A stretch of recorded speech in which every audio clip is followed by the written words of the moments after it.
কারো কোনো জনপ্রিয়তা দিয়া কারো কিছু আসে যায় না, কিচ্ছু আসে যায় না। মনে করেন আমারে যদি এখন 10 লাখ মানুষ, 1 কোটি মানুষও চিনে আমারে, তো আমার কবর রাজা মাপ তো তার লাভ হলো কি? তো সবাই চিনে লাভ কি হলো বলেন? কারো মোবাইলের ভিতরে যদি 100 জন আলেমের সাথে তার একটা একটা ছবি থাকে ওই হুজুরের সাথে, তো তার কবর রাজা মাপতো, তো তার লাভ কি হলো বলো ভাই? তাহলে কারো জনপ্রিয়তা দিয়ে কার কি লাভ? না আমার কি লাভ, না আপনাদের কি লাভ, না ছেলেরা তোমাদের কি লাভ বলো ভাই? এটা আসলেই ধোঁকা, এটা এক ধরনের ধোঁকা, এটা ধোঁকা। অতএব এটা বুঝতে হবে, প্রকৃত অর্থে আমি যদি আমার জন্য কিছু গ্রহণ না করি, আমার ভিতরে যদি কোনো অনুভূতি না জাগে, ফিকির না আসে, তাহলে এই বলারও কোনো সার্থকতা নাই, এই কষ্ট করে দাঁড়িয়ে থাকারও কোনো সার্থকতা নাই। এটা জরুরি বিষয়। আমি এই জন্য প্রত্যেক দিন এটা বলি। মনে করো ছেলেরা আমারে 10 কোটি মানুষ চিনে, তো তোমার কি লাভ? আমারে চিনলে তো এটা, আমারে না চিনে তো তোমার কি? তুমি ভাল মারো কিত্তা, চিনে আমারে না তো তুমি লাফাও কিত্তা? অথবা আমারে যদি কেউ না চিনে তো তোমার সমস্যা কি? আমি কি তোমার ভাত খাই? কথা বলে না, আমি তোমার ভাত খাই, তো তাহলে তোমার সমস্যা কি? আমার না চিনলে কি? তাহলে আমারে চিনলে তোমার কি, না চিনলে তোমার কি? এটা ভাইয়া কোনো বিষয় না। এই জনপ্রিয়তা এগুলো ধোঁকা, আল্লাহর কথা, আল্লাহর দয়া। এটা কখনো কেউ 100 মানুষের সামনে বলবে, কখনো একজনের সামনে বলবে। নিয়ত, ইখলাস, তাকওয়া। তো এর ভিত্তিতে কেউ যদি একজনের কাছেও বলে আর আল্লাহ যদি গ্রহণ করে, 1 কোটির চাইতে সেটা দাম। কেউ 10 লাখের সামনেই বলল, কিন্তু মালিক বলল আমি নিলাম না, তো এটা 1 পয়সারও কোনো মূল্য নেই। তাহলে দুনিয়াবি এই জনপ্রিয়তা দিয়ে কিচ্ছু আসে যায় না, কিচ্ছু আসে যায় না। ফামান যুহজিহা আনিন নার ওয়া উদখিলাল জান্নাতা ফাকাদ ফাযা। কোরআনুল কারীমে আল্লাহ তাআলা বলছেন, হাসরের ময়দানে বিচারের পরে যাকে জাহান্নাম থেকে মুক্তি দেয়া হবে, জান্নাতে প্রবেশ করানো হলো, ফাকাদ ফাযা, সেই কেবল সফল হলো, কামিয়াব হলো। তাহলে সফলতা ঘোষণা হবে সেদিন, জান্নাতি হবে যেদিন। এর আগে খোদার কসম সফলতা বলতে কিছু। যে মানুষ এতক্ষণ হাসে, হতে পারে একটু পরে সে কাঁদবে। যে আকাশে এতক্ষণ রোদ, হতে পারে একটু পরে সেখানে বৃষ্টি নামবে। যেই দুনিয়া এতক্ষণ আলোকিত, একটু পরে সন্ধ্যা নামবে। আবার এখন অন্ধকার, আবার কিছু সময় পরে আবার আলো ফুটে উঠবে। তাহলে এখানে প্রতি মুহূর্তে অবস্থার পরিবর্তন, অবস্থার পরিবর্তন। এই জন্য দোস্ত, এখানের হাসিও স্থায়ী না, এখানের কান্নাও স্থায়ী না, এখানের সুখও স্থায়ী না, দুঃখও স্থায়ী না। তামাশা, এটা এক ধরনের ম্যাজিক, তামাশা, ম্যাজিক। লাল নীল বাতি জ্বলে, দুনিয়া ম্যাজিক। কোরআনুল কারীমের মধ্যে বলছে, আল্লাহ তাআলা বলছে, ওয়া মা হাদিহিল হায়াতুদ দুনিয়া ইল্লা লাহবুন ওয়া লাইব। আল্লাহ তাআলা বলছে, বান্দা দুনিয়ার জীবন আর কিছুই নয়, শুধুই তামাশা, শুধুই খেলাধুলা, খেলাধুলা, খেলাধুলা। ওয়ালামু আন্নামাল হায়াতুদ দুনিয়া লাইবুন ওয়া লাহবুন ওয়া জিনা ওয়া তাফাখুরুম বাইনাকুম ওয়া তাকাসুরুন ফিল আমওয়ালি ওয়াল আওলাদ। আল্লাহ তাআলা বলে, দুনিয়ার জীবন লাইবুন, খেলাধুলা, লাহবুন, তামাশা, জিনাতুন, কিছুক্ষণের সাজগোজ। এই এখন পাউডার দেয়, আবার দুই এলায়, একবার ক্রিম নিজেই ডলে, আবার নিজেই ধুইয়া ফেলে, একবার মহিলা নিজেই মেকআপ লাগায়, আবার নিজেই নিজের মেকআপ পানি দিয়া 2 ঘন্টা পরে ধুইয়া ফেলে না? কথা বলে না? তাহলে কিছুক্ষণের সাজগোজ, কিছুক্ষণের সাজ। ও তাফাখুরুম বাইনাকুম, আল্লাহ বলে পরস্পরের কিছুক্ষণের গর্ব বড়াই, অহংকার। বেটা উড়ে এলাম বেটা একদম চিনস বেটা এই মানে বড়াই। কিছুক্ষণ পরে দেখা গেছে জালেম মজলুম দুজনই কবরে, অহংকারীও কবরে, আবার দুর্বল মানুষটাও কি বাদশাহ কবরে, ফকিরও কবরে। এক বুজুর্গ ছিলেন হযরত রবি ইবনে খাইসাম, অনেক বড় আল্লাহওয়ালা। তো উনি যখন মৃত্যুর মুখোমুখি, তো মৃত্যুর পূর্ব মুহূর্তে উনি অসুস্থ, মুমূর্ষ, বিছানায় শয্যাশায়ী। তো ওনাকে ওনার সন্তানরা বলছে, হাল নাদউ লাকা তাবিবান, বাবা আপনার জন্য আমরা ডাক্তার ডাকবো? তখন ওই আল্লাহর ওলি বলতেছেন, বাবা আমিও ভাবতেছিলাম যে ডাক্তার ডাকবো কিনা, কিন্তু আমি ভেবে দেখলাম যে কিছুক্ষণ সময় পরে, একটা সময় পরে, আত-তাবিবু ওয়াল মাতবুবু ইয়ামুতান, অর্থাৎ ডাক্তার এবং রোগী একটা নির্দিষ্ট সময়ের ব্যবধানে আমরা দুইজনই মারা যাব। তো কাজে আর ডাক্তার ডাইকা লাভ কি? ডাক্তার ডাইকা আর লাভ কি? ডাক্তার সাহেবও তো কবরে চলে যাবে, যাবে না? কথা বলে না, ডাক্তারদের মরে না? এই জন্য অর্থ হইল মহান আল্লাহকে না ডেকে আর কোনো উপায় নেই। কিতাবের মধ্যে আছে, আমার কাছে একটা আরবি কিতাব আছে, জাআত সাকরাতুল মাউত বিল হক, এটাই কিতাবের নাম, ডক্টর আয়েজ আল কারনি। তো ওই কিতাবের মধ্যে আছে হযরত আবু বকর সিদ্দিক রাদিয়াল্লাহু তাআলা আনহু। আবু বকর সিদ্দিক চিনেন না সবাই, নাম জানেন না? তো ওনার ইন্তেকালের পূর্ব মুহূর্তে, উনি তো মুসলমানদের খলিফা ছিলেন, আমিরুল মুমিনিন। ও তো ওনার ইন্তেকালের মুহূর্তে উনি এরকম মুমূর্ষ, অসুস্থ, শয্যাশায়ী। তো উনাকেও সাহাবারা অন্যান্যরা বলছে, হাল নাদউ লাকা তাবিবান, আমিরুল মুমিনিন আবু বকর আপনার জন্য ডাক্তার আনবো আমরা? হযরত আবু বকর সিদ্দিক রাদিয়াল্লাহু তাআলা আনহু বললেন, আত-তাবিবু কাদ রাআনি, আরে আমারে তো ডাক্তার দেখছে, ডাক্তার তো আমারে দেখছে। ক্বালু ফামাযা ক্বালা, সাহাবারা বললেন তাহলে ডাক্তার কি বলল? মানে ডাক্তার যেহেতু দেখছে, মানুষে কয় না তো ডাক্তার এখন কি বলল, কি রিপোর্ট দিল বা কি কইল?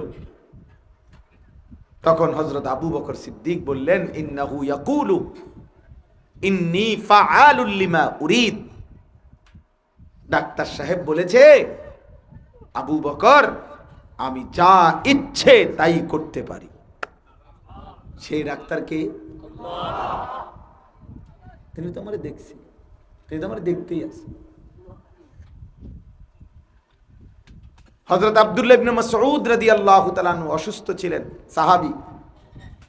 একই রকম হযরত উসমান রাদিয়াল্লাহু তাআলা আনহু, তাফসিরে আছে, সূরা ওয়াকিয়ার তাফসিরে হযরত উসমান রাদিয়াল্লাহু তাআলা আনহু উনাকে একই কথা বলছিলেন, হাল আদউ লাকা তাবিবান, আব্দুল্লাহ ইবনে মাসউদ তোমার জন্য আমি ডাক্তার আনবো?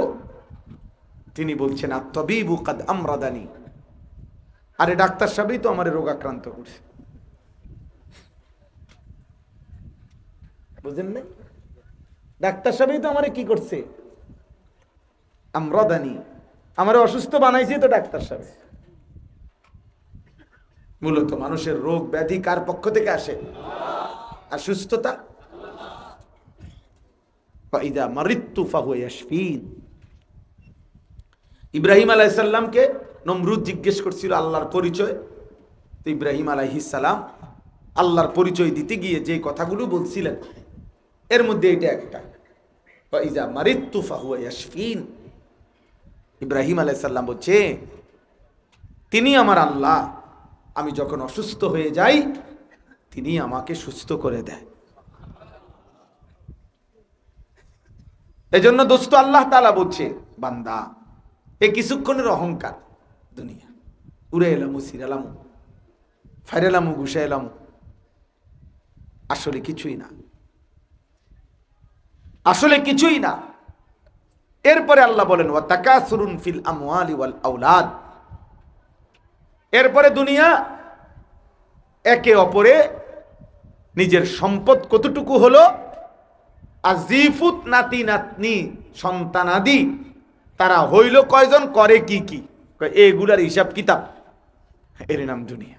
এখন বয়স হয়ে গেছে, বইয়া বইয়া মানুষের তে এড়িয়ে কয়। আল্লাহর রহমতে আপনাকে দোয়াই হুজুর, দোয়া করবেন। খাস করে একটা 4 তলা বিল্ডিং করছি, সবটি রুম বাথরুম টাইলসওয়ালা। হ্যাঁ, এই মাশাআল্লাহ, আমার আল্লাহর রহমতে 3টা ছেলে ইউরোপে থাকে। দোয়া করবে তো, এরা তো থাকেই, আর কি দোয়া করতে, দোয়া করি কি দোয়া করতে, আর ইউরোপ থেকে আর কই যাইবার, এদিকে যাইব কি দোয়া করতো, কি এত থাকে। দোয়া করে মেয়ে বিয়ে দিছি, জামাইগুলোও ইউরোপ। এই মানে হিসাব দিতেছে, জি ফুত নাতি নাতনি বাড়ি ঘর দালান বিল্ডিং এর হিসাব শোনাচ্ছে। আহা, আল্লাহ বলেন বান্দা, এই ভেবেছো দুনিয়া, এই ছিল দুনিয়া। কামাসালি গাইসিন আজাবাল কুফারা নাবাতুহু সুম্মা ইয়াহিজু ফাতারাহু মুসফাররান সুম্মা ইয়াকুনু হুতামা।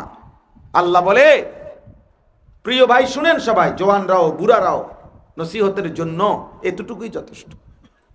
আল্লাহ বলছে, এই তোমরা যারা পুরা দুনিয়ার জীবনটা এইভাবে শেষ করছো, খেলাধুলা, তামাশা, সাজগোজ, পরস্পরের অহংকার, সম্পদের হিসাব, সন্তানাদি বংশধরদের হিসাব, আল্লাহ বলেন তোমরা যেন ওই কৃষকের মতো, যেই কৃষক খালি ক্ষেতের মধ্যে ধান ফলাইছিল, এবার ধান থেকে নতুন গাছ উঠছে, সবুজ গাছ হইছে পুরা ক্ষেতে, কিছুদিন পরেই হলুদ হইয়া পাইকা গেছে, কিছুদিন পরেই কাইটা বাড়িতে আনছে, অল্প সময় পরেই গাছের থেকে ধান আলাদা করছে, এরপরেই ধান গাছগুলোরে শুকাইতে দিছে, এরপরেই বাতাস আইসা এখন ওইগুলারে উড়াইয়া নিতেছে, কোথাকার গাছ কোথায় যেন উড়ে উড়ে যাচ্ছে। আল্লাহ বলেন, বলো তো বান্দা, এই ধান গাছ লাগানো আর আজকের এই ধান পাইকা কাটা এবং শুকাইয়া এখন যে ধান খড়কুটার মতো উঠতেছে গাছ, এই সবটা প্রসেসিং হইতে মোট কত মাস? বুঝছেন আমার কথাটা? গাছ লাগানো আর এখন কি ধান কাইটটা খড়কুটা কি দিছি, রোদ্রে দিছি, এগুলো এখন ওরে, এই পর্যন্ত সময়টা কত মাস? 4 মাস ধরে নিলাম, 4 মাস, উদ্দুর বাড়াইয়ে ধরেন 4 মাস। 4 মাস আল্লাহ তাআলা বলেন, এই 4 মাসের কৃষকের ফসলের ক্ষেত যেমন তোমার দুনিয়ার হায়াতটা, যেটা তুমি এই রং তামাশা আর খেলাধুলা আর ফুর্তি আর ঘরের হিসাব আর সম্পদের হিসাব এটুকুর মধ্যেই শেষ করেছ, এটা ওই কৃষকের ওই 4 মাস। এরপরে ওয়াফিল আখিরাতি আযাবুন শাদীদ, এরপরেই আখিরাতে রয়েছে তোমার জন্য ভয়ানক আযাব। তোমার তামসাগিরি ছুটাই দেওয়া হবে, তোমার তামাশা ছুটাই দেওয়া হবে, তোমার সম্পদের হিসাব আর টাইলসওয়ালা বাথরুম দেখাই দেওয়া হবে। বুড়া চাচা আপনিও রেডি থাকেন, কিশোর জওয়ান তুমিও রেডি থাকো। তুমি মনে করছো জীবন মানে একটা রাত মোবাইল দেখে দেখে পার করা, তুমি ভেবেছ, আহা মুসলমানের ঘরে জন্ম নিয়ে তুমি ভেবেছ 24টা ঘন্টার একটা দিন রাত, একটা সেজদা দিলা না, এক ওয়াক্ত নামাজ পড়লা না, একটা সেজদা যার কপালে নাই, হায় অমানুষ, তোর চাইতে বড় জানোয়ার পৃথিবীতে কেউ নাই। বেনামাজি মনে রাখিস, তোর চাইতে বড় নিকৃষ্ট জানোয়ার পৃথিবীতে আর কেউ, তুই জানোয়ারের চাইতে খারাপ। রাস্তার কুত্তা অনেক ভালো, কুত্তা এই কারণে বেনামাজি যে কুত্তার উপরে সেজদার কোনো আদেশ নাই, কুত্তাকে আল্লাহ তাআলা সেজদা দিতে বলে নাই, কুত্তার মধ্যে সেজদা দেওয়ার যোগ্যতাও নাই, কুত্তার মধ্যে সেজদা দেওয়ার যোগ্যতাও নাই। এই জন্য কুত্তা সেজদা দেয় না। তাকে কুত্তাকে আল্লাহ বলে নাই সেজদা দিতে, তাকে সেজদার আদেশ করে নাই আল্লাহ। তুই মানুষরূপী জানোয়ারকে আল্লাহ সেজদা দিতে বলছে। তোকে আল্লাহ বলছে একবার না, শুধু কোরআন নাজিল করে যদি বলে দিত 1450 বছর আগে নবীজির মাধ্যমে যদি বলে দিছে একবার, তাও যদি বলতা যে কত পুরান কথা। কোরআন নাজিল করে বলে দিছে শুধু না রে বন্ধু, কোরআনেও বলছে, রাসূলের জবানেও বলছে। 1450 বছর ধরে লক্ষ লক্ষ উলামা, ইমাম, খতিব, বক্তা, ওয়াইজরে দিয়েও বলাইতেছে প্রতিদিন সময়ের 5টা নাম। মানুষের 24 ঘন্টায় 5টা অংশই হয়। সকাল হয়, দুপুর হয়, বিকাল হয়, সন্ধ্যা হয়, রাত হয়। এর ব্যতিক্রম আর কিছু নাই। এই 5টার বাইরে কি নাম হুজুর বলেন? আসেনি আর কোনো নাম? তাহলে এই 5টা টাইমেও প্রত্যেক দিন তোমার এই মসজিদের মিনারা থেকে এক একটা গ্রামে যদি 10টা মসজিদ হয়, আশেপাশে যদি 10টা মসজিদ হয়, একটা মসজিদে যদি 4টা করে মাইকের হরন থাকে, 40টা হরন দিয়া তুমি নাফরমান রে আল্লাহ তাআলা প্রতিদিন নামাজের জন্য ডাক দিছে। তুই কি ছোটখাটো গাদ্দার বেটা? তোর মতো বেয়াদব কি পৃথিবীতে আর কেউ হয় বেটা? তোর মতো গাদ্দার। এই জন্য বেনামাজির চাইতে নিকৃষ্ট বেয়াদব আর কেউ নেই। এই জন্য যার কপালে সেজদা নাই তার চাইতে নিকৃষ্ট কোনো জানোয়ার হয় না। এই জন্য সে বালহুম আদাল, সে জানোয়ারের চাইতে নিকৃষ্ট। তার কোনো পরিচয় নাই। সে মানুষও না, গরুও না। ওইটা মানুষও না, ছাগলও না। এটা মানুষও না, কুকুরও না। মানুষ হইলে তো সেজদা করত, আর গরু হইলে, কুকুর হইলে তো সেজদা করতো না। তো কুকুরের উপরে তো সেজদার আদেশ নাই। তাহলে সে কুকুরও না, গরুও না, ছাগলও না। এই জন্য আল্লাহ বলছে আরো নামাই দে হেরে। ওরে মানুষও বলিস না, ওরে জানোয়ারও বলিস না, বরং ওরে বালহুম আদাল বল। ওরে বল তুই জানোয়ারের চাইতে নিকৃষ্ট, তুই কুত্তার চাইতে খারাপ। এই জন্য বলে গেলাম ছেলে, আর যদি কোনোদিন আসতে না পারি একবারই বলি, একবারে। এটা নির্বাচনী জনসভা না, আমি ভোটের লেগে আইছি না। আমি কোনো প্রার্থী না, আমার কোনো মার্কা নাই। আখেরাতের আশায় আসছি, আখেরাতের আশায়। কোনো রাত নাই, দিন নাই, জিন্দিগির কোনো আগামাতা নাই। খাই কোথায়, ঘুমাই কোথায়, কেউ কইতে পারে না। মন চাইলে রাস্তাতেই ঘুমাই, মন চাইলে গাড়িতেই ঘুমাই।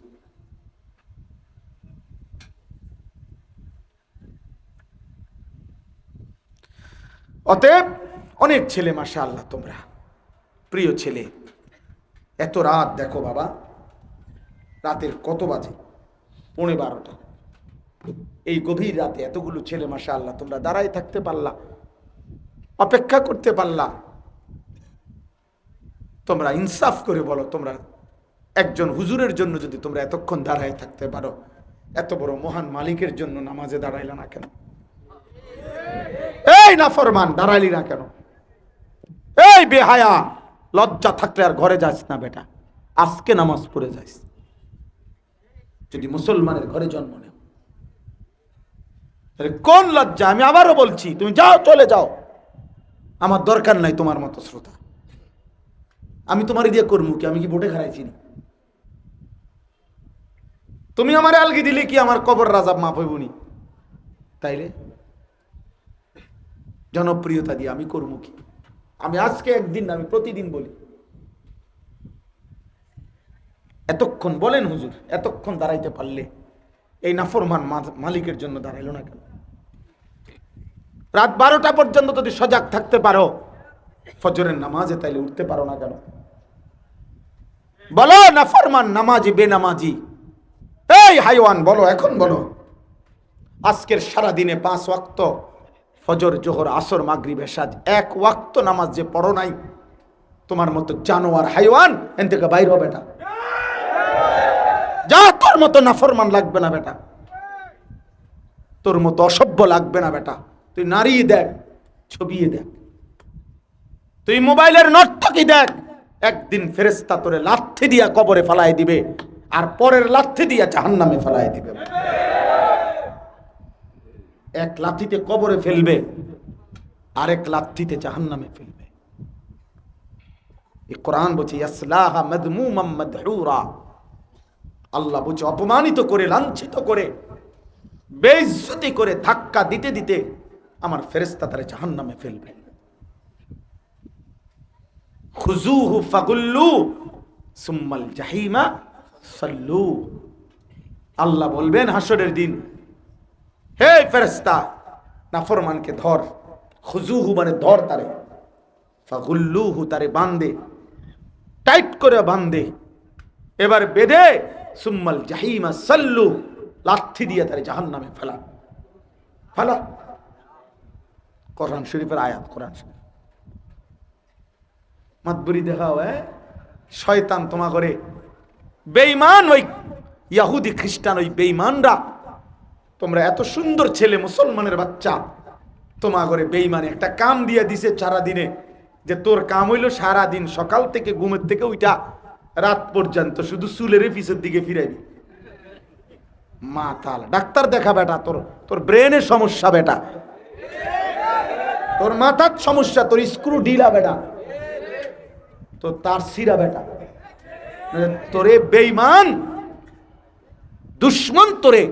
এটা একটা কাম হইতারেনি কোনো মানুষের, যে হারা দিন এরকম করে। আপনি আপনি বলেন তারে ডাক্তার দেখানো দরকার না? এটা কি? এতে প্রতিবন্ধী, খোদার কসমে প্রতিবন্ধী। এ তার সিরা, মাতাল, পাগল। বেঈমান তোরে পাগল বানাই দিছে বন্ধু। বেঈমান তোদের বোনকে মারে, ভাইকে মারে। বেঈমান গাজা সমান করে ফেলছে, সমান করে ফেলছে, সমান করে ফেলছে। ইসরায়েলের ওই কুত্তা ঘোষণা দিছে যে সারা পৃথিবীও যদি বাধা দেয়, সে বলছে পরিষ্কার এই দিনও জাতিসংঘে আমি 1 সেকেন্ডের জন্য গাজার উপরে আক্রমণ থামাবো না।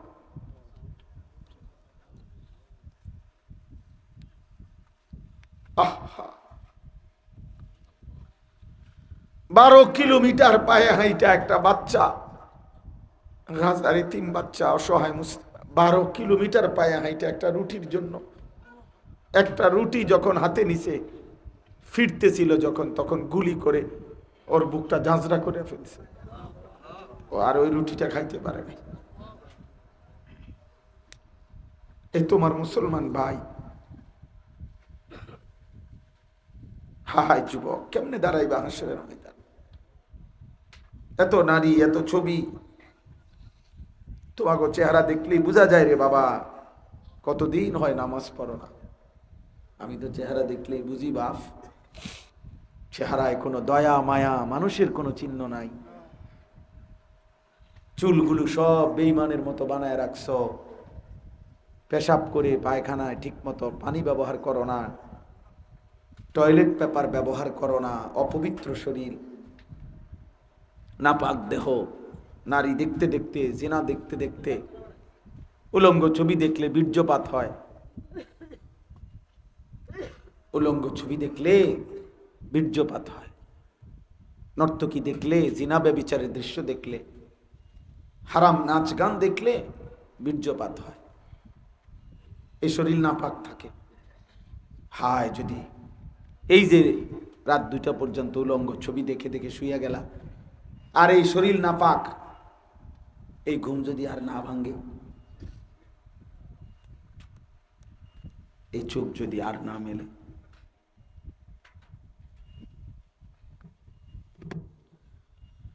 গত 2 বছরে গাজায় এই পর্যন্ত 65,000-এর চাইতে বেশি মুসলমানকে ইসরায়েলের এই বেঈমানরা শহীদ করে ফেলছে। ওটা ওদের হিসাব। দেখো, তোমরা দেখো, তোমরা নারী দেখো, তোমরা ছবি দেখো, তোমরা মোবাইল নিয়েই ব্যস্ত থাকো। তোমাদের আল্লাহ তোমাদের দরকার নাই, তোমাদের কোনো নবী নাই, তোমাদের কোনো ধর্ম নাই। তোমাদের কোনো ধর্ম নাই, তোমাদের মা বাবারও কোনো পরিচয় নাই, তোমাদের কোনো বংশ নাই। তোমার পরিচয় তুমি একটা মোবাইল আছে, এটাই তোমার পরিচয়। অসৎ কিছু বন্ধু আছে, এটাই তোমার পরিচয়। একটা মোটরসাইকেল আছে, এটাই তোমার পরিচয়। কতগুলো হারাম মেয়ে পিছে পিছে ঘোরো, এটাই তোমার পরিচয়। এভাবেই রাতের পর রাত কাটতেছে, দিনের পর। এটা বুঝি একটা জীবন হইল বাবা? রাসূলুল্লাহ সাল্লাল্লাহু আলাইহি সাল্লামের 15 বছরের সাহাবী যুদ্ধ করছে, 17 বছরের সাহাবী যুদ্ধের ময়দানে সেনাপতিত্ব করছে, 22 বছরের সাহাবী গোটা আফ্রিকা বিজয় করে ফেলছে।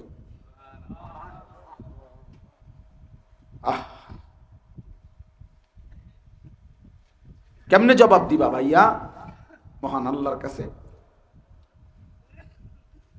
অতএব এটা জরুরি মনে রাখতে, ওয়াজাআত সাকরাতুল মাউতি বিল হক যালিকা মা কুনতা মিনহু তাহিদ। আল্লাহ বলে, বান্দা তুমি যতই পলায়ন করো না কেন, সত্য সত্যই একদিন মৃত্যুর যন্ত্রণা চলে আসবে। একটা আশ্চর্য কথা শোনেন, তাফসীরের মধ্যে আছে। ছেলেরা শোনো ভাই, কষ্ট করছো তোমরাও, আশ্চর্য কথা শোনো। আল্লাহ তাআলা বলছে সাকরাতুল মাউত, মৃত্যুর যন্ত্রণা, মানে জান কবজের আগ মুহূর্তে মৃত্যুর একটা যন্ত্রণা হয়, এটারে সাকরাতুল মাউত কয়। খোদার কসম তাফসীরে আছে, কোন নাফরমান পাপী যদি 60 বছর না 600 বছরও যদি একটানা আল্লাহর নাফরমানি করে মজা করে, ফুর্তি করে, হারাম, জিনা, ব্যভিচার, মদ, জুয়া, নাচ, গান, অর্থ সম্পদ, মনে করেন 600 বছরে ভোগ করছে, 600 বছরে 6 সেকেন্ড কোনো দিন তার একটু কষ্ট পেরেশানি হয় নাই, ধরে নিলেন কোনো দিন এক বিন্দু কষ্ট পায় নাই। খোদার কসম তাফসীরে আছে, এই 600 বছর পরেও যেদিন মৃত্যু যন্ত্রণা শুরু হবে, মৃত্যু যন্ত্রণার প্রথম মিনিটেই আল্লাহর কসম সে তার কবরের আযাব, আখিরাতের আযাব তো পরের খবর, শুধু মৃত্যু যন্ত্রণার এই কষ্ট তার 600 বছরের আনন্দ ভুলায়। বাকিটা আর লাগতো না, বাকিটা আর লাগবে না, বাকিটা লাগবে না। আমার কাছে কিতাব আছে মৌত কে পুর আসরার ওয়াকিয়াত, উর্দু কিতাব। ওই কিতাবের মধ্যে আছে নূহ আলাইহিস সালামের একজন বংশধর 400 বছর পর্যন্ত দুনিয়ার হায়াতে ছিলেন, কোনদিন মৃত্যু পর্যন্ত এই 400 বছরে চুল দাড়ি সাদা হয় নাই, কালো ছিল। ঈসা আলাইহিস সালামের জামানায় আল্লাহর কুদরতে, আল্লাহর হুকুমে ঈসা নবী ওই ব্যক্তিকে কবর থেকে ডাক দিয়ে তুলছিলেন। কবর থেকে তোলার পরে ঈসা আলাইহিস সালাম তাকায় দেখলেন নূহ আলাইহিস সালামের এই বংশধরের চুল দাড়ি সাদা। অথচ তাফসীরের মধ্যে আছে, তাফসীর ইবনে কাসিরে, ইব্রাহিম আলাইহিস সালামের আগে কোনো মানুষের চুল দাড়ি সাদা হতো না মৃত্যু পর্যন্ত। সর্বপ্রথম চুল দাড়ি সাদা হইছে ইব্রাহিম আলাইহিস সালাম। আউয়ালু মান শাবা ইব্রাহিম, শাইব মানে হলো বৃদ্ধ, সাদা চুল দাড়ি সর্বপ্রথম ইব্রাহিম আলাইহিস সালামের হইছে। তো তাহলে নূহ আলাইহিস সালাম ইব্রাহিম আলাইহিস সালামের আগে না পরে? তাহলে উনার বংশধর সেও ইব্রাহিম আলাইহিস সালামের আগের লোক। তো ঈসা আলাইহিস সালাম তার চুল দাড়ি দেখলো যে সাদা, কবর থেকে উঠছে। ঈসা আলাইহিস সালাম অবাক হয়ে বলছে, হে আল্লাহর বান্দা, তুমি তো নূহ নবীর বংশধর, তোমার সময় তো চুল দাড়ি সাদা হইবার কথা না, অথচ তোমার চুল দাড়ি সাদা কেন? আল্লাহর কসম আমি নিজে পড়ছি বাবা। নূহ আলাইহিস সালামের সেই বংশধর বললেন, হে নবী ঈসা, 400 বছর পর্যন্ত আমার কোনোদিন চুল দাড়ি আমারও সাদা ছিল না, কিন্তু মৃত্যুর মুহূর্তে আমার যখন সাকরাতুল মউত, মৃত্যুর যন্ত্রণা শুরু হয়েছে, মৃত্যুর যন্ত্রণার ওই কয়েক মিনিটেই আমার চুল দাড়ি সাদা হয়ে গেছে।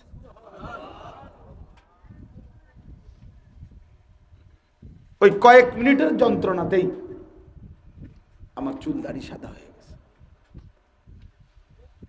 এজন্য তুমি আখিরাতকে আমরা বাবা খামখেয়ালি মনে করলে হবে না। আমরা মৃত্যু পরবর্তী জীবনটাকে মামুলি মনে করলে হবে না ভাইয়া। নবী সাল্লাল্লাহু আলাইহি সাল্লামের একজন সাহাবী আমর ইবনুল আস রাদিয়াল্লাহু তাআলা আনহু, বিখ্যাত সাহাবী। মৃত্যুর পূর্বে উনাকে ওনার ছেলে, উনিও সাহাবী ছিলেন, আব্দুল্লাহ ইবনে আমর ইবনুল আস, উনি জিজ্ঞেস করছিলেন যে আব্বা, এই শেষ মুহূর্তে আপনার মৃত্যুর যন্ত্রণাটা, অথচ ওনারা ঈমানদার সাহাবা, আপনার কাছে কেমন লাগতেছে? সাকরাতুল মউত আপনার কাছে কেমন লাগতেছে? হযরত আমর ইবনুল আস রাদিয়াল্লাহু তাআলা আনহু বলেন, উনি বলতেছিলেন, ইয়া বুনাইয়া কাআন্না জিবালাদ দুনিয়া আলা সাদরি ওয়া কাআন্নি আতানাফাসু মিন সাকবিল ইবরা। আল্লাহু আকবার। আমর ইবনুল আস বলে, বাবা, মৃত্যু যন্ত্রণা আমার এমন হচ্ছে, মনে হচ্ছে যেন পৃথিবীর সমস্ত পাহাড় আমার বুকের উপরে চাপা দিয়া রাখছে, আর আমি যেন সুইয়ের ছিদ্র দিয়া একটু একটু নিঃশ্বাস নিতেছি। কাআন্নি আতানাফাসু মিন সাকবিল ইবরা, ইবরাতুন মানে সুই। এক সাহাবী ঈমানদার, উনি বলতেছেন, আমার বুকের উপরে যেন পাথর চাপ, আরে পৃথিবীর সবগুলো পাহাড় চাপা দিয়া রাখছে। প্রিয় ভাই, তোমার কি হবে? আমার কি হবে? বেনামাজি তোমার কি হবে? 30 বছর ধরে যে সুদ খাইতেছেন আপনার কি হবে? 60 বছর ধরে যে বিড়ি সিগারেট খাইতেছেন আপনার কি হবে? 60 বছর ধরে যে কথায় কথায় গালিগালাজ ছাড়া কথা বলেন না আপনার কি হবে? গত 40 বছর ধরে যিনি প্রতিদিন ওজনে কম দিতেছেন আপনার কি হবে? গত 60 বছর ধরে প্রত্যেক দিন যে টেলিভিশনে নাটক সিনেমা দেখেন আপনার কি হবে? 365 দিনে খোদার এক বছরে কোনোদিন যে যুবক, প্রিয় ভাই, তোমারে ধমক দিছি ঠিক আছে, তোমারে অনেক সত্য কথা বলছি ভাইয়া, কিন্তু তুমি ভেবে দেখো 365 দিনে খোদার একটি বছরে কোনোদিন ফজরের নামাজ পড়লা না, তোমার কি হবে বাপ? কেমনে দাঁড়াইবা? ফাকাইফা তাত্তাকুনা ইন কাফারতুম ইয়াওমান ইয়াজালুল বিলদানা শিবা। রব্বুল আলামিন বলেন, বান্দা, এই যে দিন রাত আমি আল্লাহর নাফরমানি করছো, সেদিন হাসরের দিন কেমনে বাঁচবা? ফাকাইফা তাত্তাকুনা, কেমনে রে বাঁচবা বান্দা, যে দিনের একদিনের হাসরের ময়দানে একদিনেই দুঃখ কষ্ট আর পেরেশানিতে কোলের বাচ্চাটাই বুড়া হয়ে যাবে। কোরআন শরীফের তরজমা কিনা? ইয়াউমান ইয়াজালুল বিলদানা শিবা।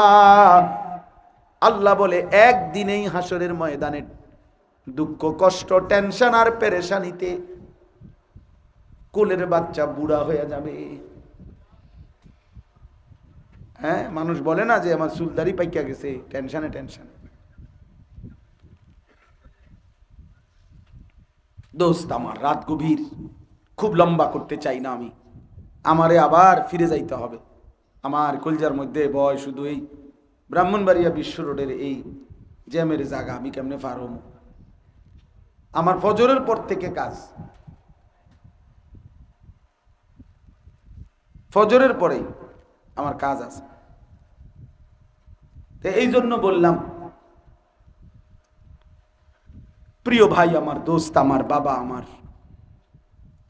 আমরা আমাদের কমপক্ষে তু আগার মেরা নিহি বানতা না বান আপনা তো বান, তুমি যদি কারো কোনো উপকার না করো, তোমার দ্বারা যদি কেউ কোনো উপকার নাও পায়, নিজের জন্য কিছু করো, নিজের জন্য কিছু করো। তুমি তোমারে কমপক্ষে জাহান্নাম থেকে বাঁচাবার একটু চেষ্টা করো, তুমি তোমারে কমপক্ষে কবরের আযাব থেকে বাঁচাবার ফিকির করো। এই চুরি ডাকাতি জিনা ব্যভিচার মদ জুয়া নাচ গান অশ্লীলতা বেহায়াপনা সুদ ঘুষ, এটা শেষ পর্যন্ত একজন ব্যক্তিকে জাহান্নামে নেবে না? কথা বলে না? জাহান্নামে নেবে না? ওয়া ইন্নাল ফুজুরা ইয়াহদি ইলান নার। নবীজি স্পষ্ট বলছে গুনাহ মানুষকে জাহান্নামের দিকে নিয়ে যাবে। আল্লাহ আমাদেরকে হেফাজত করেন। এবার আয়াতটা দেখেন, এই আয়াত 28 নম্বর পারা 59 নম্বর সূরা, সূরায়ে হাসর। সূরায়ে হাসরের 3টা আয়াত 18, 19, 20 আমি তেলাওয়াত করছি। এবার আর অল্প একটু এই তরজমা বলি, তাইলে আমার কথা শেষ। আল্লাহ পাক রব্বুল আলামিন বলতেছেন, ইয়া আইয়ুহাল্লাযীনা আমানু, হে ঈমানদারগণ, হে মুমিনগণ। এখন আগে এখান থেকে এখানে আমরা সবাই স্বীকার করি যে আমরা মুমিন কিনা, কথা বলে না? আমরা মুসলমান কিনা? ছেলেরা বলো না ভাই? তাইলে আল্লাহ তাআলা এই যে ডাক দিলেন, হে ঈমানদারগণ, এখানে আমরা অন্তর্ভুক্ত কে কে হাত তুলি? না বুঝা বলেন যে আপনি এই ডাকের মধ্যে আছেন কিনা? সবাই আছেন তো? হাত না, এটা নিজেরাই স্বীকার করলেন। ছেলেরা তোমরাই স্বীকার করলা ভাইয়া। আমি আবারও অনুরোধ করছি ভাই, আমি দয়া করে বারবার বলতেছি, প্রিয় ভাই, তামসা কইরা উড়াইয়া দিও না, উড়াইয়া দিও। আল্লাহ তাআলা বলেন, ইয়া আইয়ুহাল্লাযীনা আমানু, হে ঈমানদারগণ, হে মুমিনগণ। সকলকে বলছে, ছোট বড়, নারী পুরুষ, জওয়ান বৃদ্ধ, আমাদের সকলকে আল্লাহ বলছেন, হে ঈমানদারগণ, ইত্তাকুল্লাহ, ইত্তাকুল্লাহ, ইত্তাকুল্লাহ। আল্লাহকে ভয় করো। কাকে ভয় করো? আবার বলেন, আবার বলেন, আবার বলেন, হে ঈমানদারগণ, আল্লাহকে ভয় করো। এই শব্দটা ইত্তাকুল্লাহ কোরআনুল কারীমের অত্যন্ত গুরুত্বপূর্ণ একটি শব্দ। একজন মুমিনের কাছে আল্লাহ এটাই চায়, যে ঈমানদার, ঈমান যে পেল, এই নেয়ামত যে পেল ঈমান, তার কাছে আল্লাহর চাওয়া কি? তাকওয়া। তার কাছে আল্লাহর চাওয়া কি? তাকওয়া। তাকওয়া বলেন, এই যেটা আমারে বলছে কইতো, শুনছেন না? আমার ঘোষণার সময় বলছে। তাহলে একজন মুমিনের কাছে আল্লাহ যেটা চায় এটারে কয় তাকওয়া। আর এই কথাটাই আল্লাহ বলছে ইত্তাকুল্লাহ। কোরআনুল কারীমের মধ্যে প্রায় 7 বারের চাইতে বেশি আল্লাহ তাআলা বলছেন ইত্তাকুল্লাহ, ইত্তাকুল্লাহ, ইত্তাকুল্লাহ, ইত্তাকুল্লাহ, ইত্তাকুল্লাহ, ইত্তাকুল্লাহ। মুমিন তোমাকে বলছি, তোমাকে বলছি, আল্লাহকে ভয় করো, আল্লাহকে ভয় করো, আল্লাহকে ভয় করো, আল্লাহকে ভয় করো। আর কেউ পাত্তা না দিল, তুমি না মুমিন, তুমি না আমার, কি মায়া করে যেন আল্লাহ বলছে, তুমি না আমার বান্দা, তুমি না বলছো লা ইলাহা ইল্লাল্লাহ, তাহলে তুমি এখন শুনবা না কেন আমার কথা? তুমি না বললা মুহাম্মাদুর রাসূলুল্লাহ সাল্লাল্লাহু আলাইহি ওয়াসাল্লাম, তো তুমি তো কালেমা স্বীকার করো, তুমি বলতেছো তুমি মুসলমান, তুমি বলতেছো তুমি মুমিন, তা আমি এজন্য না তোমারে কইলাম। তুমি যদি বলতে আমি হিন্দু, তো তোমারে কি আমি নামাজের কথা কইতাম? তোমার ঈমানের কথা না কইতাম? একটা ছেলে বলো ভাই, তুমি নালে পরিষ্কার কও, হুজুর আমি তো আসলে হিন্দু, তাইলে আমি কি তোমার নামাজের কথা বলবো, যাকাতের কথা বলমু? তাইলে সমস্ত বিধর্মীর কাছে দাওয়াত তো হইল কালেমার। যে ইমানদার না তাকে তাকে দাওয়াতে দিতে হয় কিসের? কালেমার দাওয়াত। যে ভাই তুমি লা ইলাহা ইল্লাল্লাহ পড়ো, মুহাম্মাদুর রাসূলুল্লাহ পড়ো, এরপরে বাকি কথা।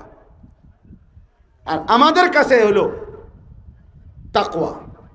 আল্লাহ তাআলা এই জন্য বলছে, বান্দা তুমি কালেমাওয়ালা, তুমি মুমিন, তুমি বলছো আমারে তুমি মানো। এখন আপনারা বলেন, ছেলেরা বলো যে তোমরা লা ইলাহা ইল্লাল্লাহ এটা মানো কিনা? আরে ভাই দিল থেকে বলো, আবার বলো, কি মানো কও, কালেমা বলো। হ্যাঁ, ডাইরেক্ট লা ইলাহা ইল্লাল্লাহ মুহাম্মাদুর রাসূলুল্লাহ, এটা আমরা মানি না। তো এই কারণে আল্লাহ আমাদেরকে বলছে ইত্তাকুল্লাহ, আল্লাহকে ভয় করো, আল্লাহকে ভয় করো, আল্লাহকে ভয় করো। এটার আরবি তাকওয়া। তাহলে তাকওয়া মানে কি? আল্লাহকে ভয় করা। বলেন না, তাকওয়া মানে কি? আবার বলেন, আল্লাহকে ভয় করা, এটার আরবি কি? তাকওয়া। তাকওয়া মানে কি? তাহলে মুমিনের কাছে আল্লাহর চাওয়া কি? তাকওয়া। মুমিনের কাছে আল্লাহর চাওয়া কি? তাকওয়া। তাকওয়া, ইত্তাকুল্লাহ। কোরআনে বারবার এটা আছে, হুদাল্লিল মুত্তাকিন, উইদ্দাত লিল মুত্তাকিন লাআল্লাকুম তাত্তাকুন, ইয়া আইয়ুহাল্লাযীনা আমানুত্তাকুল্লাহা হাক্কা তুকাতি, ইয়া আইয়ুহাল্লাযীনা আমানুত্তাকুল্লাহা ওয়া কুলু কাওলান সাদীদা, ইয়া আইয়ুহান নাসুত্তাকু রাব্বাকুম, ইয়া আইয়ুহান নাসুত্তাকু রাব্বাকুম, ইয়া আইয়ুহাল্লাযীনা আমানুত্তাকুল্লাহা ওয়া কুনু মা'আস সাদিকিন, ইয়া আইয়ুহাল্লাযীনা আমানু ইন তাত্তাকুল্লাহ ইয়াজআল লাকুম ফুরকানা ওয়া মান ইয়াত্তাকিল্লাহা ইয়াজআল লাহু মাখরাজা। এই দেখো, ওয়া মান ইয়াত্তাকিল্লাহ লাআল্লাকুম তাকওয়া কি? এখন প্রশ্ন হলো আল্লাহর ভয় মানে কি? তাকওয়া মানে কি? যেটা আল্লাহ আমার কাছে চেয়েছেন। ভাইয়া মোবাইল আলগি দিও না, আমি নিষেধ করলাম। আমার জিদ উড়াইও না, তোমার তো চলে যাওয়ার অনুমতি দিলাম। আশ্চর্য কথা, ঘুমে কষ্ট পাইতেছ শুধু শুধু, তুমি গিয়ে ঘুমাও। তাহলে ইত্তাকুল্লাহ, আল্লাহ তাআলা আমাদের কাছে যে তাকওয়াটা চায়, আমি দ্রুত করছি। তাকওয়া আমাদের কাছে আল্লাহর চাওয়া কি? কেন? যেহেতু আমরা মুমিন। বলে না ভাই, যেহেতু আমরা মুমিন, তাহলে মুমিনের কাছে আল্লাহর চাওয়া কি? তাকওয়া। এই তাকওয়া অর্থ কি তাইলে? আল্লাহর ভয় মানে কি? মানে হলো দুই জিনিস।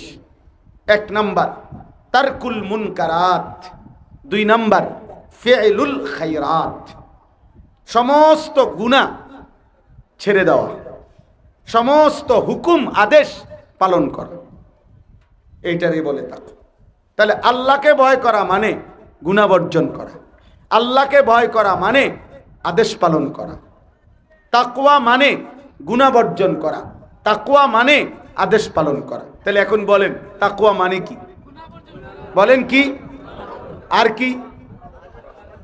আগে বলতে হবে গুনাহ বর্জন করা, এটাই তাফসীর। আগে হলো তারকুল মুনকারাত, আগে গুনাহ ছেড়ে দিতে হবে। এক মুমিনের প্রথম ডিউটি গুনাহ বর্জন, এরপরের ডিউটি আদেশ পালন। আপনারা আমি উদাহরণ দেই। এই মনে করেন আমি পুরুষের কোমর এই নাভি থেকে হাঁটুর পর্যন্ত ঢেকে রাখা ফরজ, ফরজ না? সতর ঢাকা কি? এখন কারো এই সতর খোলা, এই সতর খোলা, আবার তার এখন নামাজের ওয়াক্ত, নামাজ পড়তে আসছে, সে নামাজের জন্য আসছে।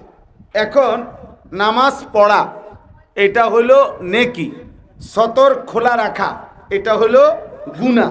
তো এখন তার প্রথম ডিউটি কি? প্রথম দায়িত্ব কি?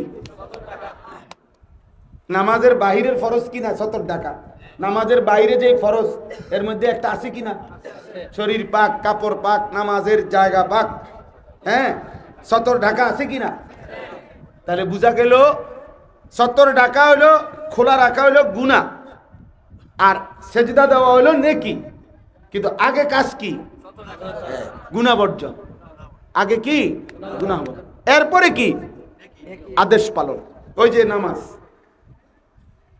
এই কোন গ্রিলের মধ্যে লোহার গ্রিল ঝংকার লাগলে, ফুরান হয়ে গেলে, এটার মধ্যে যদি নতুন রং দিতে চায় তাহলে নিয়ম কি? আগে রং দেওয়া, এরপরে সিরিজ কাগজ দিয়ে ডলা। তো কি? আগে সিরিজ কাগজ দিয়ে পরিষ্কার করে ঝংকার ক্ষতি এটা সরানো, এরপরে রং লাগানো, ঠিক না? আরো বাংলা উদাহরণ দেই, একের গ্রাম্য উদাহরণ। উদাহরণ হইল, কারো বাড়ির দরজায় কেউ ভিক্ষার জন্য গেছে, ভিক্ষুক, আমার গ্রাম দেশে কয় ভিক্ষুক গেছে, তার দরজার সামনে, গেটের সামনে, তো ডাক দিছে, চাউলের কথা, হাত পাচ্ছে, ভিক্ষা চাইছে। ঠিক এই সময় ওই বাড়িওয়ালার পোষা একটা কুত্তা, কুকুর দরজার সামনে আইসা তারে খেউ খেউ করে শুরু করছে, খেউয়ানি। এখন এই লোক, এই ভিক্ষুক ওই বাড়িওয়ালার কাছে প্রথম কি চাইবে? আগে কি চাইবে? ওরে ভাই, আল্লাহর দোহাই আমার সাইল লাগতো না, দরকার হলে আমি সারাদিনে যেগুলো উড়াইছি এগুলো তোরে দিয়ে যাবো ভাই, কিন্তু কি সরাও? কুত্তা কামড় দিলে আমার জান শেষ। কুকুর সরাও, আমার চাইল লাগবে না। ভিক্ষা থাক, কি সামলাও? এইটারে কয় বাংলা ভাষায় যে ভিক্ষা থাক কুত্তা সামলাও। আগে ক্ষতি সরাও, আমার ক্ষতি করো না, উপকার না করলে না করো। এই কোরআন সুন্নাহর তাকওয়ার মূল বক্তব্য, এক মুমিনের কাছে আল্লাহর প্রথম চাওয়া, বান্দা গুনাহ একটাও করবা না, আর ইবাদত আমল আদেশ সর্বোচ্চ সাধ্য মতো করবা। দাঁড়াইয়া নামাজ পড়তে পারো না তো বসে পড়ো, বসে পড়তে পারো না তো শুইয়া পড়ো, শুইয়া পড়ো। 100 টাকা দিতে পারতেছো না তো 10 টাকাই দাও, 10 টাকাও পারছো না 1 টাকাই দাও, 1 টাকাও দিতে পারতেছো না ভালো কথা বলে বিদায় দাও, ভালো কথাও বলতে পারতেছো না হাসি মুখে বিদায় দাও। প্রয়োজনে নিচে নাইমে আসো, আদেশ পালনের ক্ষেত্রে কোনো অসুবিধা নেই। ও বেটা 20 রাকাত নফল নামাজ পড়ছে, তুমি এর দূর পারতে না তো তুমি 4 রাকাত পড়ো, 4 রাকাতও পারতে না তো 2 রাকাত।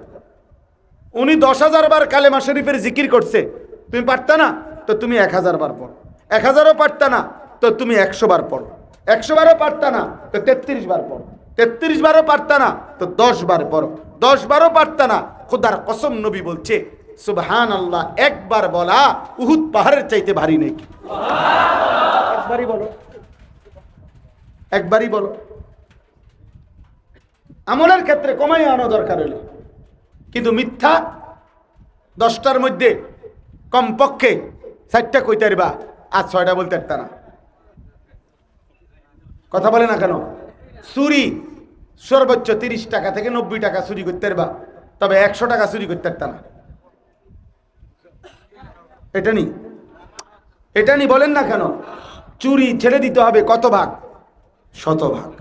মিথ্যা ছেড়ে দিতে হবে কত ভাগ? হারাম ছেড়ে দিতে হবে কত ভাগ? গুনাহ 100 ভাগ। গুনাহ বর্জন কয় ভাগ? 100 ভাগ। আদেশ পালন সাধ্য মতো। আর আজকে আমরা পুরো উল্টে এলাইছি, কম বেশি কিছু দান সৎকা করে, মাঝে মধ্যে কিছু লোক আছে শুক্রবারে জুমার নামাজ পড়ে, অল্প স্বল্প হুজুর দেখলে সালাম কালাম দেয়, বাপ মরলে মেহমানদারি করে, মাশাআল্লাহ মনে করছে ধর্মকর্ম তো কিছু করিয়ে, মসজিদে টাকা 10,000 দিছে, ফ্যানের কথা কইছে 2টা ফ্যান দিছে, টাইলসের টাকা লাগবে কইছে 1,000 দিছে। আশা করা যায় হুজুর সব মিলাইয়া বেহেশত হইয়া যাইব, সব হইব আশা করা যায়। ওই দেখেন, ওই অপদার্থরে দেখেন, এই যে দেখেন এই ছেলের পিছনে, আরে হাইওয়ান চলে যাও বেটা, এত রাইতে কষ্ট করো কেন? আমি ছেড়ে দেব না দোস্ত। এখান থেকে বসে সে মোবাইলে ছবি উঠে গাদ্দার কত বড় দেখছেন, গাদ্দার কত। হ্যাঁ, কলিজা যখন বন্ধ হয়ে যায় কোনোভাবে আর আখেরাতের ভয় আসে না। কিসের বাবা, কিসের বয়স্ক লোক, কিসের হুজুর, কিসের আলেম, আমার মনে যা চায় আমি এটা করবই। তো হুজুর তোর আব্বাও যদি মানা করো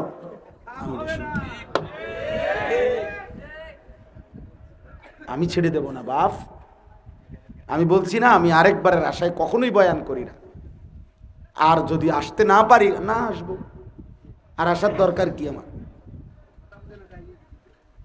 সাফ কথা। এজন্য দোস্ত, তারকুল মুনকারাত, গুনাহ বর্জন কত ভাগ? ইবাদত পালন সাধ্যমতো, ইবাদত পালন, গুনাহ বর্জন 100 ভাগ, 100 ভাগ। আমার এই জুবায়ের, আমি ভাবতেছিলাম ওই কেমনে আইব, আইলাইছে জিনের বাদশা না, ও আমার এক মহব্বতের ছেলে। যাই হোক, তাইলে গুনাহ বর্জন এবং আদেশ পালন, এরই নাম তাকওয়া। তাফসিরের মধ্যে আরেকটু আছে, কোন কোন তাফসিরে আছে আইয়ুতাআ ফালা ইউসা। তাকওয়া মানে কি? যে আল্লাহর আনুগত্য করতে থাকা, আল্লাহর নাফরমানি না করা। আইয়ুশকারা ফালা ইউকফার, সকল অবস্থায় আল্লাহর শুকর আদায় করা, আল্লাহর নাশুকরি, অকৃতজ্ঞ না হওয়া। আপনি মনে করেন বৃষ্টিটা আমগো মাহফিলটা খাইয়া দিছে একবারে, বৃষ্টিটা না হইলে মাহফিলটা যে সুন্দর হইতো, বৃষ্টিটা কেডা দিছে? তাহলে আপনি কারে বললেন এটা? এটা উচিত হলো?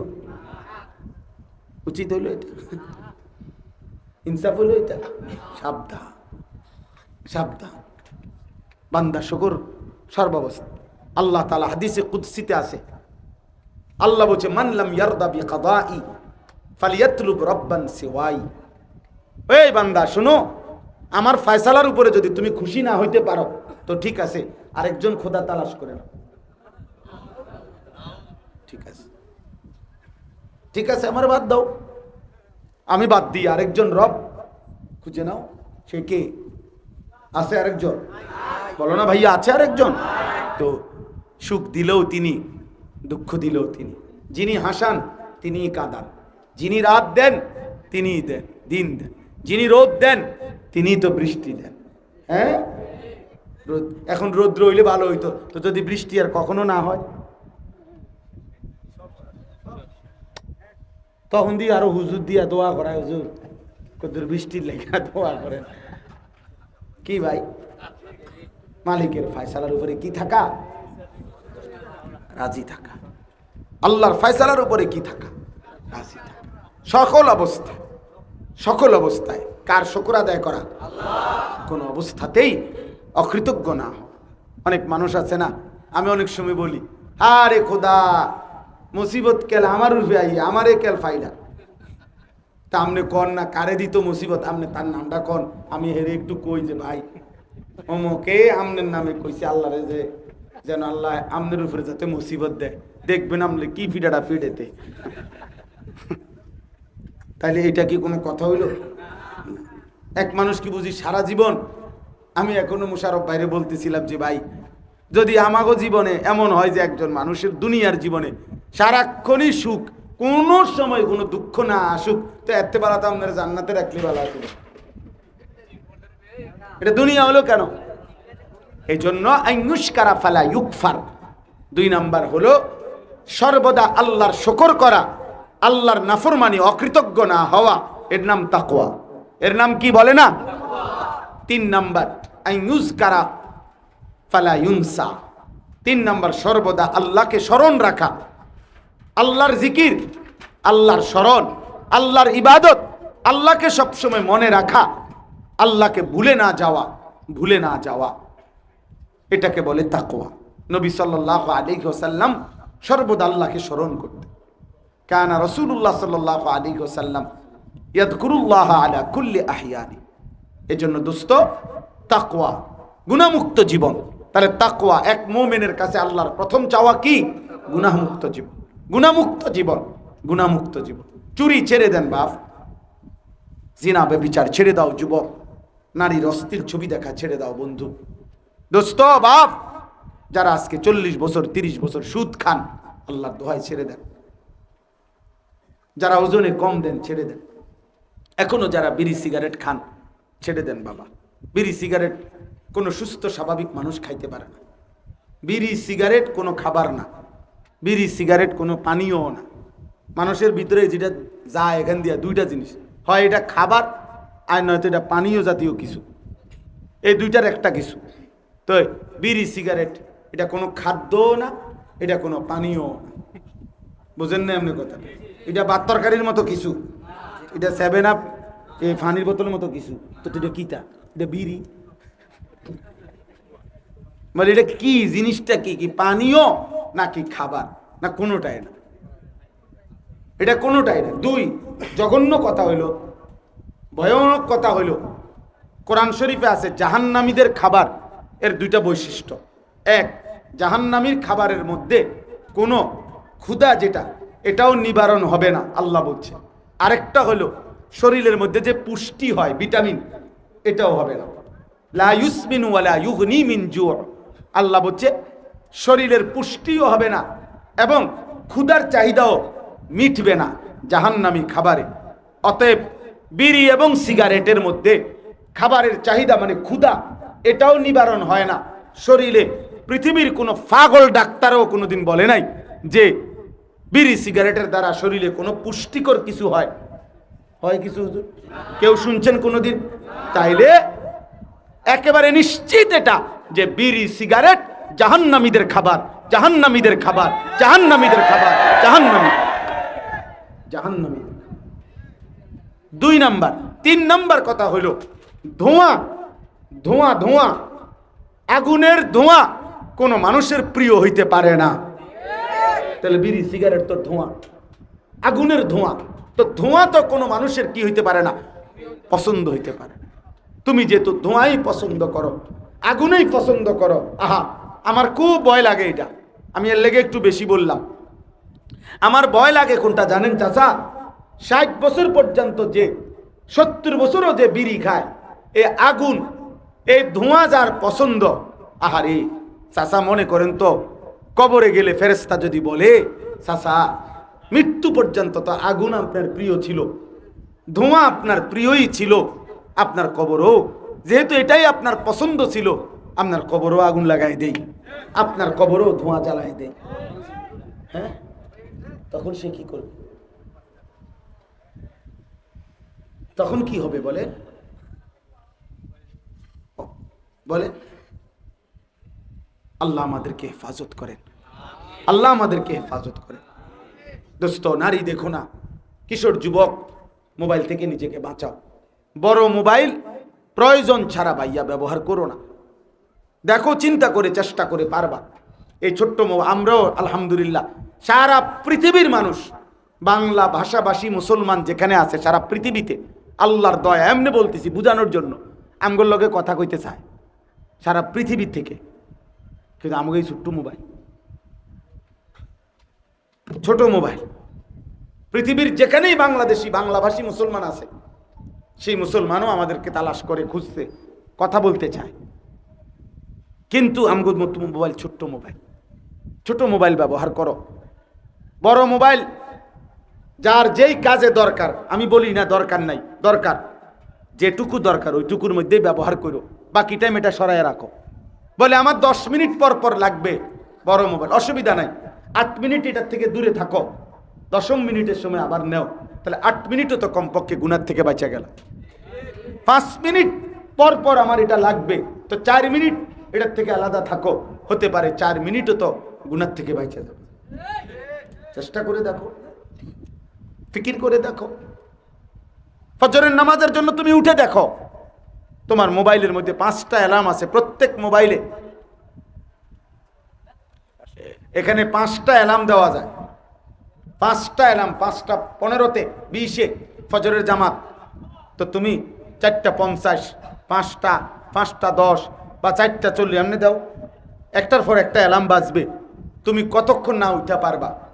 250-300 টাকা দিয়ে একটা অ্যালার্মওয়ালা ঘড়ি কিনো, ঘড়ি কিনা তোমার পাশে রাখো, যে আমি উঠবো, আবার মাত্র 4 রাকাত নামাজ পড়ে তোমার ঘুম বাকি, আবার ঘুমাও। আমি তো প্রত্যেক দিন ফজরের পরে এই আধা ঘন্টা 40-50 মিনিট পরে আবার ঘুমাই নিয়মিত, আমার জিন্দিগি তো সকালে ঘুমাই, তাইলে অসুবিধা কি? ফজর পড়ে ঘুমাও। দোস্ত, এমন সুন্দর জীবন নষ্ট করো না, আরেকবার পৃথিবীতে আসবা না। আর এই কিশোর ছেলে তোমাদেরকে বলি, বাপ, এত রাতে তোমাদের ঈমান আমলের উপরে, তোমাদের সেজদার উপরে, তোমাদের ফিকিরের উপরে আগামী প্রজন্মের বেঁচে থাকা। একবার কায়ত হইয়া পড়ে গেলে ভাইয়া আরেকবার উঠতে কষ্ট হবে। না না, এটা বোঝেন নাই কথা। এটা মানে হইল ফিলিস্তিনের মুসলমান 1948 সালে ইসরায়েল, তাদের ইসরায়েল রাষ্ট্র ঘোষণা করছে। খোদার কসম, সেদিন থেকে আজকে 76 বছর যাবত, 76 বছর ধরে ফিলিস্তিনের মুসলমান রক্ত দিতেছে। রোহিঙ্গা মুসলমানরা 1964 ইংরেজিতে প্রথম বার্মার সরকার দ্বারা নির্যাতিত শুরু হয়েছে, এই বার্মার বৌদ্ধদের দ্বারা আজকে প্রায় 60 বছর রোহিঙ্গা মুসলমানরা জীবন দিচ্ছে। সেই 2017 সালের মনে আসেনি, আমরা সারা বাংলাদেশ থেকে টাকা উঠাইয়া টেকনাফ দিয়ে আসছিলাম, তো সে তো 17 সালের কথা, আজকে তো 2025। তাইলে এই আজকে 8 বছর ধরে তো তারা আর কোনোদিন ঘরে ফিরতে পারে নাই। প্রিয় ভাই আমার, শুধু এই কথাটা একটা ছেলে হলো মনে রাখ, একবার যদি মুসলমান আমরা কাইত হইয়া পড়ি, আরেকবার সোজা হইয়া দাঁড়াইতে সময় লাগে। পার্বত্য চট্টগ্রাম প্রতি মুহূর্তে অশান্ত। আমার বাংলাদেশ পার্বত্য চট্টগ্রাম এমন একটা আমাদের মানচিত্র, কেউ দেখো বাংলাদেশের মানচিত্রের এক সাইড, অর্থাৎ এটা যদি আপনি কাইটালায় এই কোনাটা বাংলাদেশ থেকে আলাদা, হিসাব বুঝছে? মানে এটা এমন সিস্টেমের ষড়যন্ত্র যে এটা যেই কোনো মুহূর্তে কেচি দিয়া কাইটালায়। এটাই হলো পার্বত্য চট্টগ্রাম, এই খাগড়াছড়ি, বান্দরবন, রাঙ্গামাটি সহ। আর এটা যখন কাটবে, এই সাইড যখন ফেলাই দিবে, এইটার ভিতরেই পার্বত্য চট্টগ্রাম, এইটার ভিতরেই কক্সবাজার, এটার ভিতরেই সেন্ট মার্টিন, এটার ভিতরেই আমাদের বাংলাদেশের সবচেয়ে গুরুত্বপূর্ণ উৎপাদন উপার্জন সহ দেশের স্বাভাবিক স্থায়িত্বের মূল অংশ এটা এটা ফেলে দিবে। এই জন্য ভাইয়া রাত গভীর হয়েছে, নাহলে আমি শত শত হিসাব দিতে পারতাম। তোমরা ছেলেরা বুঝতেছ না, মুসলমানের উপরে জুলুম শুধু আজীবন ফিলিস্তিনে হবে আর গাজায় হবে এটা ভেবো না ভাইয়া। তোমারে বাঁচতে হবে, আগামী দিনে তুমি বাঁচবা। আল্লাহ হায়াত দিলে স্বাভাবিক, তোমরা যারা 16, 17, 18 বছরের ছেলে, 20 বছরের, আল্লাহ যদি হায়াত দেয় হতে পারে আরো 40 বছর বাঁচবা, আরো 50 বছর বাঁচবা। ওই পর্যন্ত যদি দেশ নিরাপদ না থাকে, স্বাধীনতা সার্বভৌমত্ব যদি না থাকে, আর এই দেশের আওয়ামী লীগ বিএনপি না শুধু, এই ছোট্ট 2-4টা দল নিয়ে ফিডাফিডি না শুধু, বরঞ্চ যদি কোনো আন্তর্জাতিক জালেম, কোনো বহির্বিশ্বের ইহুদি, খ্রিস্টান, কাফের, মুশরিক যদি আক্রমণ শুরু করে, তা আরেকবার সোজা হইয়া খাড়াইতে সময় লাগবে। বুঝছনি ভাইয়া, যে বাংলাদেশের 2-4টা দল হতে এলাম না। এই জন্য দয়া করে ফিরে আসো। ওয়াল তানজুর নাফসুম মা কদ্দামাত লিগাদ। আল্লাহ বলে প্রত্যেকেই লক্ষ্য করো বান্দা, আজকের দুনিয়া থেকে আগামীকালকের আখিরাতের জন্য তুমি কি পাঠিয়েছো, তুমি হিসাব করো। ওয়াত্তাকুল্লাহ, আল্লাহ বলছে, আবারও বলছি বান্দা আল্লাহকে ভয় করো। কাকে? এই কোরআন শরীফের এই একটি আয়াত, যেই আয়াতে আল্লাহ তাআলা একসাথে 2 বার বলছে ইত্তাকুল্লাহ। এই আয়াতটা সূরা হাশরের 18 নম্বর আয়াত। আল্লাহ 2 বার বলছে, হে মুমিন ইত্তাকুল্লাহ, ইত্তাকুল্লাহ, আল্লাহকে ভয় করো, আল্লাহকে ভয় করো। গুনাহকে ছেড়ে দাও, গুনাহ ছেড়ে দাও, গুনাহ ছেড়ে দাও, গুনাহ ছেড়ে দাও, গুনাহ ছেড়ে দাও। ইন্নাল্লাহা খাবীরুম বিমা তা'মালুন। আল্লাহ বলে, জানো তোমরা যখন যা করছো আমি আল্লাহ সব খবর রাখে। আল্লাহ জানে। আল্লাহর আড়াল হয় কখন? আল্লাহ দেখে না কখন? কথা বলে না। আল্লাহ ঘুমায় কখন? আল্লাহ বিশ্রাম নেয় কখন? তাহলে আল্লাহ বলেন আমি খবর রাখি। ওয়ালা তাকুনু কাল্লাযীনা নাসুল্লাহ। আল্লাহ বলে, মুমিন শোনো ভাই, শেষ কথা শোনো। আল্লাহ বলে, হে ঈমানদার, এত লম্বা সময় আমি আল্লাহকে ভুলে যেও না। বেশি দিন আমাকে ভুলে গেলে, অনেক দিন আমারে সেজদা না দিলে, আমি ফাআনসাহুম আনফুসাহুম, তোমার পরিচয় তোমার থেকে ভুলায় দেব। আর কোনো দিন মনে পড়বে না তোমার, তুমি যে মুসলমান, তোমার যে মৃত্যু হবে, কবর হবে, আখিরাত হবে, মিজান, ফুলসেরাত, হাসর হবে, এই বিষয়গুলো আমি তোমার দিল থেকে, দিমাগ থেকে ভুলিয়ে দেব। এবার তুমি জন্তু জানোয়ারের মতো শুধু কেবল খানা দানা, পেশাব পায়খানা, ঘুম আর যৌন চাহিদা, লজ্জাস্থানের চাহিদা পূরণ, এটা নিয়েই ব্যস্ত থাকবা। তোমার আর কোনো দিন মনে পড়বে না তোমার মৃত্যু হবে।